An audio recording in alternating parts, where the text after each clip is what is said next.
stiamo studiando la cosa. Però se attacchiamo adesso rischiamo di restare senza riserve in primavera. Capite? È il settembre del 18, i tedeschi sono quasi stati respinti fino alle loro frontiere e Diaz tira fuori che attaccheremo la primavera prossima, ecco. Da Roma insistono, no, dovete attaccare prima. A questo punto Diaz studia un piano, lo fa studiare ai suoi uffici, per un piccolo attacco al di là del Piave.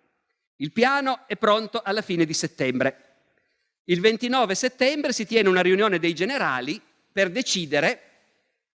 Voi credete che dovessero decidere la data dell'offensiva? Invece decidono la data di una nuova riunione futura in cui decideranno la data dell'offensiva.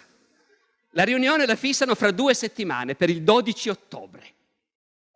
A quel punto sarà un mese che l'imperatore Carlo ha già detto che lui vuole la pace e perfino i tedeschi l'hanno già detto. A Roma la politica tumultua.